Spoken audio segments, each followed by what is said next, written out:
वचन के अनुसार परमेश्वर हमसे वचन के द्वारा, दर्शन के द्वारा और सपनों के द्वारा बात करते हैं। हमारे लिए जो उनकी इच्छा है उसे पहले हमें दिखाते हैं, फिर उसे पूरा करने का बल भी देते हैं। कभी स्वप्न के द्वारा किसी अनजान के लिए प्रार्थना करना या कभी हमारे लिए नई राह, ये सब हम इसी प्रकार प्राप्त करते हैं। फिर अपने सपनों को पूरा हम किस प्रकार करते हैं, आज हम इस पर चर्चा करेंगे। शुरू करते हैं परमेश्वर के वचन से। परमेश्वर का वचन हमने अय्यूब की पुस्तक उसका 33 अध्याय उसकी 14 आयत से लिया है। यहाँ इस प्रकार लिखा है, क्योंकि परमेश्वर तो एक क्या वरन दो बार बोलते हैं, परंतु लोग उस पर चित्त नहीं लगाते।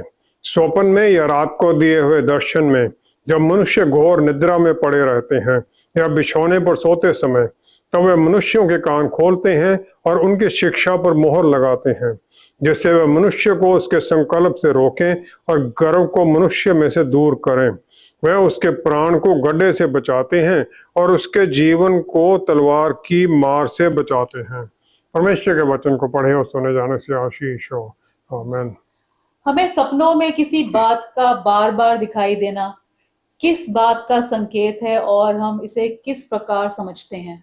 अभी हमने पढ़ा अय्यूब की पुस्तक 33 अध्याय 14-15 आयत में, परमेश्वर हमसे एक तरह या दूसरी तरह बात करते हैं, लेकिन इंसान उसे समझता नहीं है।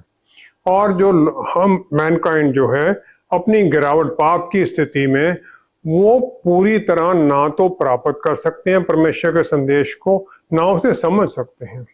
और वो हमसे बात करते हैं दर्शन के द्वारा या स्वप्न के द्वारा, जब हम घोर निद्रा में होते हैं।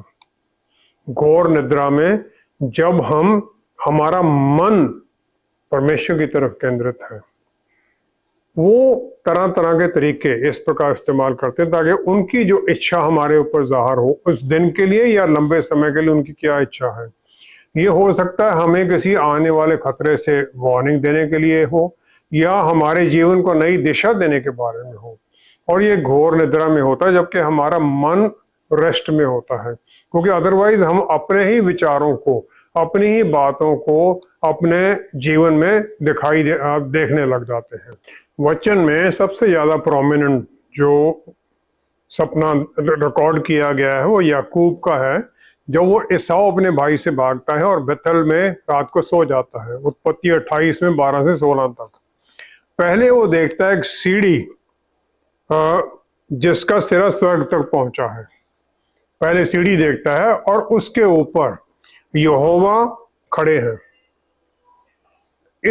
उसके द्वारा उसे ये स्वर्गदूत ऊपर नीचे जा रहे हैं, तो उसे उत्तर मिल जाता है कि परमेश्वर प्रार्थनाएं सुनते हैं और उनका उत्तर भी देते हैं। स्वर्गदूत पहले ऊपर जा रहे हैं, फिर वापस आ रहे हैं, जो देखता है। आगे फिर उसे अब्राहम की जो आशीष थी वो उसे परमेश्वर दे देते हैं, जो अब्राहम और आइजक को दी थी, कि तेरे वंशजों को, जो के नंबर जिनका बहुतायत होगा, उन्हें मैं ये भूमि दे दूंगा। तीसरा उसके लिए था कि उसका जो डिसेंडेंट होंगे, उनके द्वारा धरती की सब जो कौमें हैं वो आशीषित होंगी। चौथा, परमेश्वर ने ये कह दिया, जहां जहां तू जाएगा मैं तेरे साथ होऊंगा और मैं तुझे इसी जगह पर वापस, इस धरती पर वापस लेके आऊंगा। फिर परमेश्वर ने उसे आशीष दी आखिरी, कि मैं तेरे साथ हूं जब तक कि मैं जो ये वायदे हैं ये पूरे ना कर दूं। अब इस प्रकार के अद्भुत स्वप्न के बाद में जब नींद खुली उसकी, तो किसी के भी मन में ऐसा अचंभा आ जाएगा। और याकूब सिर्फ एक ही बात कह सका कि निश्चय स्थान में यहोवा है, और मैं इस बात को ना जानता था, मैं जानता नहीं था यहाँ पर परमेश्वर है। उसने ये कह दिया। और फिर याकूब ने उस स्वप्न को लाइटली नहीं लिया कि ऐसे आगे चलो छोड़ दो। सवेरे जब उसकी नींद खुली, वो उठा, उसने जिस पत्थर के को उसने सराहना बनाया था उसका उसने वो पिलर बना लिया, ऑल्टर बना लिया। उसके ऊपर उसने तेल डाला, तो उसने उस खंबा खड़ा किया पत्थर को लेकर और उसके सिरे पर तेल डाल दिया, और उसने उस स्थान का नाम बेथल रख दिया। बेथल जी के यहाँ पर परमेश्वर है, हाउस ऑफ गॉड, परमेश्वर का घर है। बेट जो घर होता है वो एलोहिम है। जो स्वप्न था बिल्कुल क्लियर था समझने के लिए, कोई उसकी इंटरप्रिटेशन खास समझ जरूरत नहीं थी, और उसने विश्वास में उसे यकीन किया, और इजरायली लोग आज तक इस पर यकीन करते हैं और आशीषित होते हैं। उनके वंशज सारे इस क्लेम को, उन आशीषों को क्लेम करते हैं, क्योंकि वचन को समझना और उसकी इंटरप्रिटेशन वो बहुत ज़्यादा इम्पोर्टेंट और नेसेसरी, जरूरी मानी जाती थी। बहुत लोग तरह तरह के तरीके इस्तेमाल करते हैं, शक्तियां इस्तेमाल करते हैं, जो कि आमतौर पर दुष्टता की ताकतें हैं, उन सपनों के उत्तर ढूंढने के लिए। व्यवस्था विवरण 13 अध्याय, व्यवस्था विवरण 13 अध्याय पहली 3 आयत में मूसा ने इजरायलियों को कह दिया, जो झूठे भविष्यवक्ता होंगे, जो स्वप्न देखने वाले होंगे, उनसे बच के रहना, चाहे वो जो कहते हैं वो पूरा भी हो जाए। उसने आगे ये वार्निंग दे दी उन्हें कि उनकी बातें मत सुनना। तीसरी आयत में, जब तुम उस भविष्यवक्ता या स्वप्न देखने वाले के वचन पर कभी कान न धरना, क्योंकि तुम्हारा परमेश्वर यहोवा तुम्हारी परीक्षा लेंगे, जिससे वे जान लें कि ये मुझसे अपने पूरे मन और सारे प्राण के साथ प्रेम रखते हैं या नहीं। परमेश्वर टेस्ट करने के लिए इस प्रकार दूसरों को स्वप्न देंगे। कोई भी स्वप्न या दर्शन जो है, जो वचन के अनुसार नहीं है, वो परमेश्वर से हो ही नहीं सकता, चाहे वो पूरा भी हो जाए, वो झूठ है। वो सबोपदेशक 5वां अध्याय 7वीं आयत में, सुलेमान जो कि सबसे बुद्धिमान था, जिसने सब कुछ पूरी तरह एक्सपीरियंस करके देखा, उसने फिर कह दिया 7वीं आयत में, स्वप्नों की अधिकता से व्यर्थ बातों की बहुतायत होती हैं, परंतु तू परमेश्वर का भय मानना, फियर गॉड।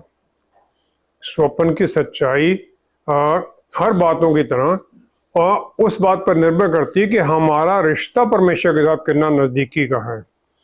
यहूदी लीजन के अनुसार माना जाता है, जब हम सो जाते हैं तो हमारी सोल या प्राण हमारे शरीर को छोड़ती है और परमेश्वर की कस्टडी में है, और फिर जब हम उठते हैं तो परमेश्वर हमें वो वापस सोल दे देते हैं, हमें नया जीवन मिल जाता है। यहूदी उठने से पहले जो ही उनकी आंख खुलती है, पहली प्रेयर वो करते हैं मोड़ियानी, जो कि परमेश्वर का धन्यवाद करना है कि आपने हमारा सोल हमें वापस दे दिया है, ताकि हम आज का दिन एक और देखें और इसमें आपकी महिमा करें। इस प्रकार हमारी जो सोल है, ये माना जाता है कि बाहर जब वो रात के समय पर आत्मिक शक्तियों से वो मिलाप करती जब हम सो रहे होते हैं। और इस प्रकार हम देखते हैं स्वप्न बहुत बार हमारी जो भविष्य के लिए इंफॉर्मेशन है उसके बारे में बता देते हैं। यूसुफ ने स्वप्न देखा कि उसके भाई उसके सामने दंडवत कर रहे हैं, जिन्होंने क्रोध में आकर उसे दास्ता में मिस्र में बेच दिया, और उसने राजा को जो बटलर था और बेकर था उनके स्वप्नों को सही बताया, उनकी इंटरप्रिटेशन सही दी। जबकि वो जेल में था, पोतीफर जो उसका ओनर था, उसकी पत्नी ने उस पर झूठा इल्जाम लगा दिया था। उत्पत्ति 40 में 12 से 19 आयत तक हम ये देखते हैं।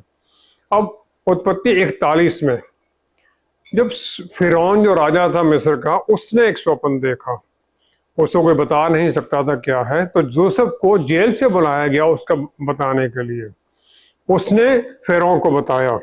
उत्पत्ति 41 अध्याय उसकी 16 आयत हम देखते हैं। 41 की 16 में यूसुफ ने फिरौन से कहा, मैं तो कुछ नहीं जानता, परमेश्वर ही फिरौन के लिए शुभ वचन देगा। He will give you an answer of peace। उसने ये बता दिया कि उसका उत्तर क्या है, और जो प्रॉब्लम आ रही है आगे 7 साल बहुतायत होगी, 7 साल का अकाल पड़ेगा, उसको कैसे हैंडल करना वो भी उसने बता दिया। हम ये शायद ना रियलाइज करें कि परमेश्वर हर पृथ्वी पर कंट्रोल उनका है, हर हालत में, और हर जो उनकी सिचुएशन है उनकी प्लान को पूरा करने के लिए आती है, उनकी प्लान ही चलती है। यूसुफ को फिर मिस्र में नंबर 2 प्रधानमंत्री बना दिया गया, और अकाल के समय में उसकी कंट्रोल में मिस्र बहुत ज़्यादा प्रॉस्पर किया।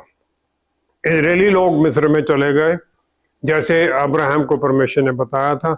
400 साल वहां पर फिर वो रहे। उत्पत्ति 15 की 13 आयत में दानियल और उसके 3 मित्र जो थे, परमेश्वर ने उन्हें अद्भुत तरीके से सब कुछ सिखाया, उन्हें बुद्धि और ज्ञान दिया। दानियल पहला अध्याय 17 आयत में हम देखते हैं, लेकिन दानियल सब प्रकार के दर्शन और स्वप्न के अर्थ का ज्ञानी हो गया। उसे खास ब्लेसिंग परमेश्वर ने दे दी। हम पवित्र आत्मा परमेश्वर की सहायता मांगते हैं किसी भी स्वप्न का या दर्शन का उत्तर पाने के लिए, ताकि जो उससे हमें ज्ञान मिलता है उसके द्वारा फिर हम उसका पूरा फल उठा सकें। हालांकि बहुत स्वप्न ऐसे होते हैं जो हम दुख या कष्ट सह रहे हैं उसके बारे में होता है, कोई खास बात नहीं होती, जो हमारे मन में जलता वही हमें दिखाई देने लग जाता है। ये माना जाता है कि जो बोला जाता है वो आत्मिक और सुपरनैचुरल और जो फिजिकल जो दुनिया है दोनों के बीच में लिंक बोल से होता है, बोलने से होता है। परमेश्वर ने बोल दिया, सब कुछ हो गया और सब कुछ बन गया, बनाया गया उन्होंने बोलने के द्वारा। परमेश्वर के बोलने के साथ जो वो गैप था आत्मिक में और जो बाकी बनाने वाली चीजें थी, वो गैप पूरा उन्होंने बोलने से किया। इस प्रकार जो स्वप्न होता है उसका जो असर होता है वो तब पूरा होता है जब उसकी समझ को बोलने के द्वारा डिक्लेयर किया जाए। कोई भी स्वप्न जो बुराई के बारे में है, हमारे लिए, हमारे परिवार के किसी लोगों के लिए, जानकार लोगों के लिए, उसे हम उसका असर हम खत्म करते हैं प्रभु यीशु के बल के अंदर, उनके दिए गए अधिकार के अंदर उसको कैंसिल कर देते हैं। हम जो हमारी नींद खुलती है कि प्रभु यीशु आपने मुझे बल दिया है, मैं इसे कैंसिल करता हूँ और अपने आप को अपने जो जिसके ऊपर वो आ रहा है उसको सुरक्षित कर लेता हूँ, आपके लहू में उसे छुपा देते हैं। इस प्रकार स्वप्न जो अच्छा है उसे हम एक्सेप्ट करते हैं, धन्यवाद करते हैं परमेश्वर का, जो बुरा है उसे इस प्रकार कैंसिल कर देते हैं। क्या शैतान या उसकी अंधेरे की ताकतें हमारे सपनों पर किसी तरह असर डाल सकती हैं और हमें इससे कैसे बचना चाहिए? हमारे जो स्वप्न हैं उनका सोर्स अलग अलग है और हर सपना परमेश्वर की तरफ से नहीं होता है। हो सकता है हमारे विचारों या हमारी जो भावनाएं हैं वो बुरी ताकतों को अपने हमारे सोल के ऊपर, प्राण के ऊपर अपना प्रभाव डालने में द्वार खोल देती हैं। जो समझ आती है वो विजिलेंट रहें, हम ध्यान में रहें, तो हम फिर सच्चाई में, वचन की सच्चाई में चलने लग जाते हैं जब इस प्रकार ध्यान में रहते हैं। फिर जो हमारे स्वप्न या दर्शन है वो हम एक आत्मिक हेल्दी आत्मिक लाइफ में लेके जाते हैं। वचन की जो के द्वारा जो परमेश्वर की इच्छा हमारे ऊपर ज़ाहिर होती है, उनके क्या हमारे लिए आज्ञा है उसे समझने में सहायता मिलती है। योएल 2 अध्याय 28 आयत में, योएल 2:28, फिर वहां पर परमेश्वर ने कह दिया, मैं सब प्राणियों पर अपना आत्मा उंडेलूंगा, तुम्हारे बेटे बेटियां भविष्यवाणी करेंगे और तुम्हारे पूर्णिय स्वप्न देखेंगे और तुम्हारे जवान दर्शन देखेंगे। ये सब आशीषें उन्होंने दे दी। इसका मतलब ये है वो देखेंगे, मैं आप जाहिर करूंगा ताकि वो सब पूरा हो सके तुम्हारे जीवन में। इसके द्वारा परमेश्वर ने बता दिया कि मैं तुम्हें इस प्रकार अपनी इंस्ट्रक्शन दूंगा, बातें बताऊंगा ताकि उसके मुताबिक तुम जी सको। प्रेरितों के पुस्तक 2 अध्याय 17 आयत में पतरस रसूल ने पेंटेकोस्ट के बाद में पवित्र आत्मा से भरे हुए इसी बात को, जो उन्होंने पहला अपना वो सरमन दिया यहूदी लोगों के सामने, इसी को उन्होंने कोट भी कर दिया और इसका पूरा होना उन्होंने वहां डिक्लेयर कर दिया। फिलिपियों की पुस्तक 2 अध्याय उसकी 13 आयत, फिलिपियों की पुस्तक 2 अध्याय 13 आयत में पौलुस रसूल ने कह दिया, परमेश्वर ही हैं जिन्होंने अपनी स्वेच्छा निमित्त तुम्हारे मन में इच्छा और काम दोनों बातों के करने का प्रभाव डाला है।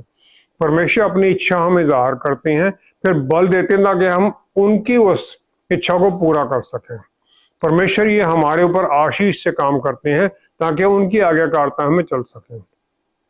पहला कुरिन्थियों 12 अध्याय 10वीं आयत में पवित्र आत्मा जो हमारे अंदर है हमें आशीष देते हैं कि हम आत्माओं की परख कर सकें, ये हमें आशीष मिलती है। और फिर जो सोर्स है या उसकी सच्चाई है स्वप्न की, वो हम पवित्र आत्मा की गाइडेंस से समझते हैं। शैतान हमारे विचारों को कंट्रोल नहीं कर सकता है, एक विश्वासी के मन को कंट्रोल नहीं कर सकता है, लेकिन वो हमारे मन में डर की बातें या फिर कंफ्यूजन क्रिएट करना, धोखे की बातें डालने की कोशिश करता है। अगर हमने अपने जीवन में एक द्वार खोल रखा है डर के कारण, पाप के कारण, या प्रार्थना ना करना, या फिर अनकंट्रोल्ड आत्मिक लाइफ है, कभी कुछ कर रहे हैं कभी कुछ कर रहे हैं, तो फिर हम दुष्ट आत्माओं को हमारे जीवन में इंटरफेयर करने का मौका देते हैं। खासतौर पर जब हम सो रहे होते हैं, क्योंकि उस समय हम सही और बुरे की पहचान नहीं कर सकते सोए हुए। दूसरा कुरिन्थियों 11 अध्याय 14 आयत में पौलुस रसूल ने जो शैतान के जो दुष्टता के काम है उन्होंने बता दिया। उन्होंने कहा शैतान अपने आप को transform himself into an angel of light. वो अपने आप को दूसरा कुरिन्थियों 11 की 14 आयत में वो ज्योतिर्मय स्वर्गदूत का रूप धारण कर लेता है, एंजल ऑफ लाइट बन जाता है। फिर वो जाहिर करने की कोशिश करता है कि मुक्तिदाता वो है, और बहुत लोगों को फिर वो धोखा देने लग जाता है, और हम सोचते हैं वही प्रभु यीशु हैं, लेकिन वो शैतान हमें धोखा दे देता है। हवा को सांप ने धोखा दिया, जिसको उसने देखा होगा जंगल में, फैमिलियर थी वो, उत्पत्ति 3 अध्याय 1 आयत में। इस प्रकार की जो मिसलीडिंग जो ट्रिक हैं जो शैतान इस्तेमाल करता है, उसके बारे में यूहन्ना रसूल ने कह दिया, 1 यूहन्ना 4 अध्याय 1 आयत में, आत्माओं की परख करो कि क्या वो परमेश्वर की तरफ से हैं या दुष्टता की ताकतें हैं। 12 चेले नॉर्मल यहूदी परिवारों से थे, सबका एम्बिशन था, सब देख रहे थे कि प्रभु यीशु मसीह हैं, अब ये अपना राज्य स्थापित करेंगे, हम उसमें अच्छी जगह पर जाएंगे। और यहूदी आज भी ये विश्वास करते हैं कि मसीहा आएंगे, अपना राज्य स्थापित करेंगे और धरती पर शांति हो जाएगी। और दूसरा आगमन के बारे में बात करते हैं, पहले आगमन में वो विश्वास ही नहीं करते। लूका 22 की 2-3 आयत में हम देखते हैं पासओवर फेस्टिवल जो था वो आने वाला था, और जो महायाजक थे और यहूदी लीडर थे वो लोगों के रिएक्शन से डर रहे थे कि प्रभु यीशु यहाँ पर वो हैं यरूशलेम में उस समय, उनकी शिक्षाओं को सीखकर, चमत्कार के कामों को देखकर लोग क्या करेंगे, और वो एक कोई रास्ता ढूंढ रहे थे कि उन्हें पकड़ कर उन्हें मार दिया जाए। फिर यहूदा जो अपने आप को इस्करियोती कहाता था, शैतान उसमें घुस गया और उसे प्रभु यीशु को धोखा देने के लिए उसने उकसा दिया। शैतान हमारे जीवन में आ जाता है कंट्रोल करने के लिए, जब हमारे अंदर कोई बुरी इच्छा चल रही हो, शैतान उसको पूरा करने में सहायता करने के लिए आ जाता है। जब पाप दुनिया में आ गया तो हर इंसान के अंदर एक भूख है, एक खालीपन है परमेश्वर को जानने का। परमेश्वर द्वार खटखटाते हैं कि जो खोलेगा उसके पास वो आएंगे। प्रकाशित वाक्य 3 अध्याय 20 आयत में, वो जबरदस्ती नहीं करते हैं। दूसरी तरफ शैतान तो दरवाजा तोड़कर घुस जाता है जहां उसे खाली जगह मिलती है ताकि उसे कंट्रोल कर सके वो। फिलिपियों की पुस्तक 4 अध्याय 6 से 8 आयत में, फिलिपियों की पुस्तक 4 अध्याय 6 से 8 आयत में पौलुस रसूल ने कह दिया कि परमेश्वर के ऊपर ध्यान केंद्रित रखो, तब फिर जो परमेश्वर की शांति जो सारी समझ से परे है तुम्हारे हृदय और तुम्हारे विचारों को मसीह यीशु में सुरक्षित रखे। उनके ऊपर निर्भर हो, उनकी शांति पर हमारे विचारों को कंट्रोल करने में सहायता करती है।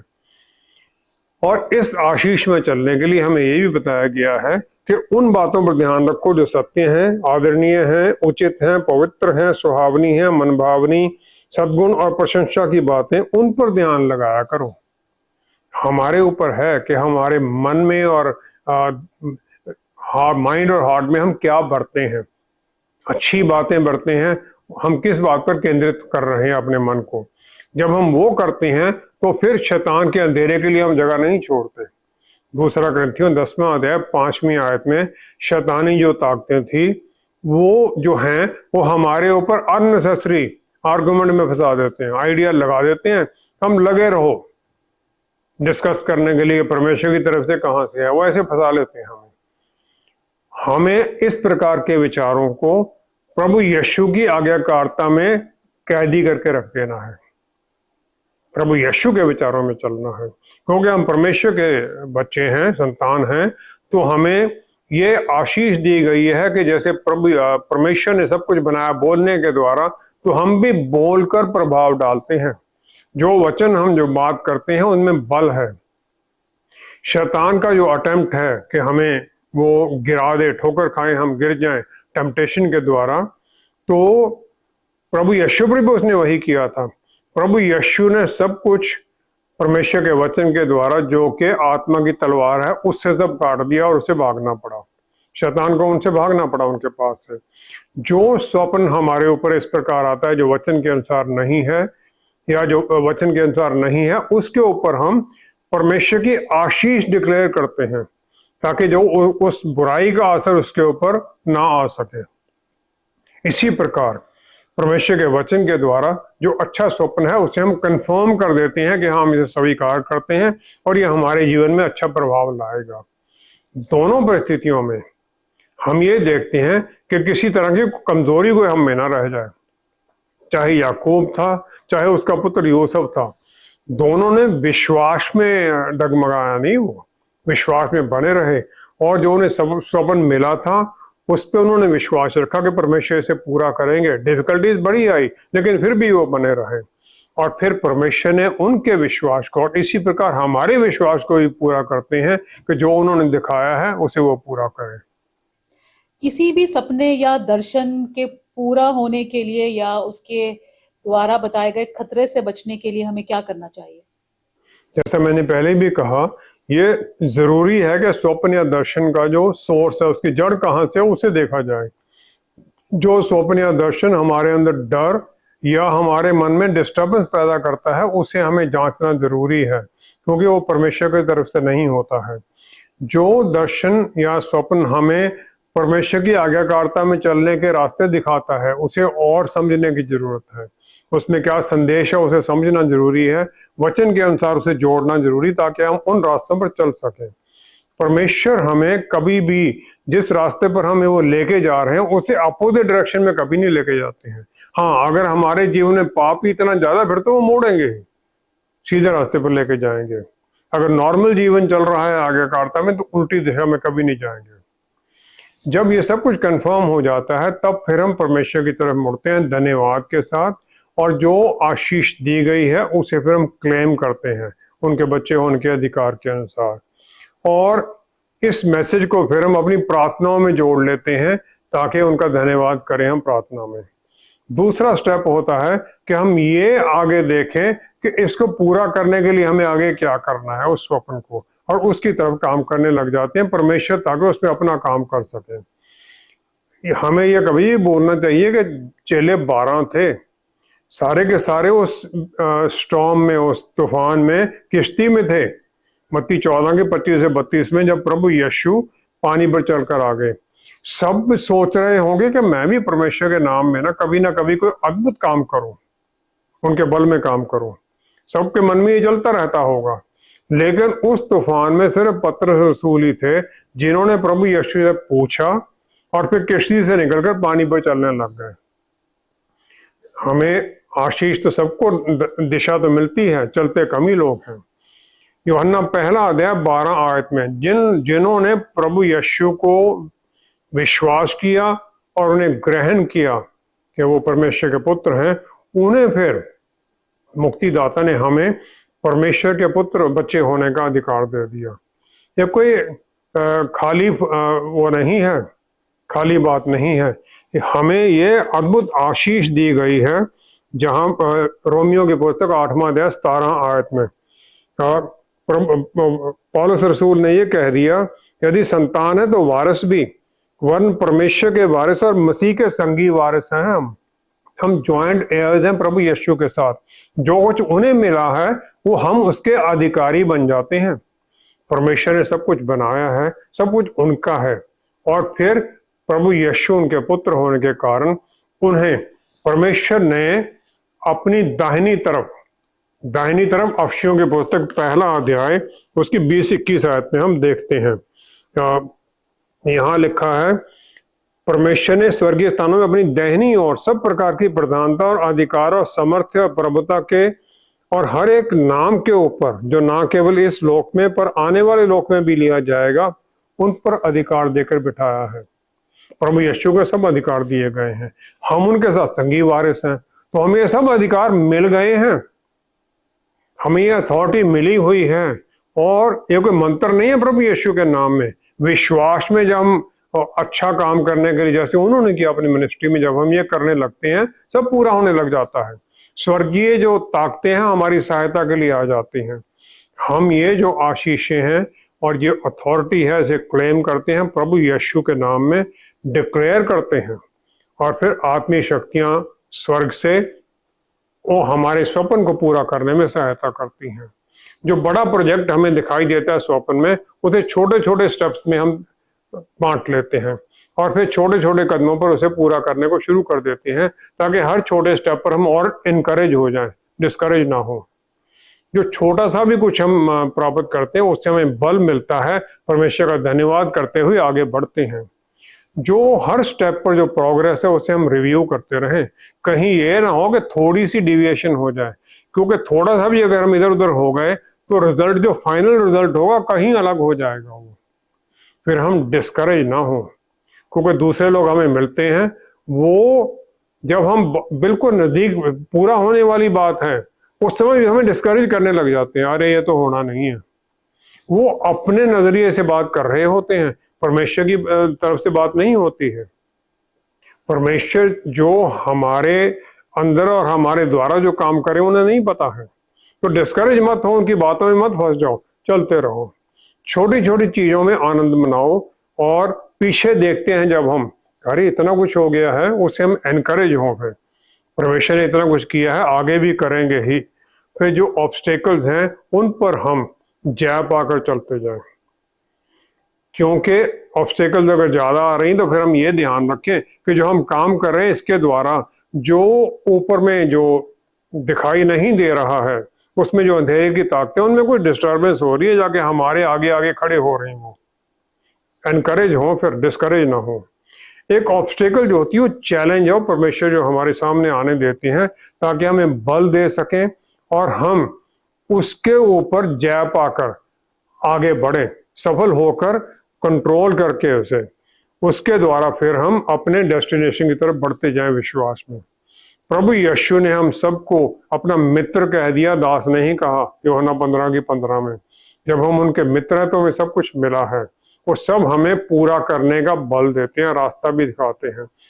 हमारा काम है जो हमें दर्शन मिला है, विश्वास में उसे बढ़े आगे, और फिर उनका जो स्वर्गीय बल है वो हमें सफलता में, आनंद में बढ़ने में सहायता करता है, ताकि जो हमें दर्शन मिला हम उसे पूरा कर सके।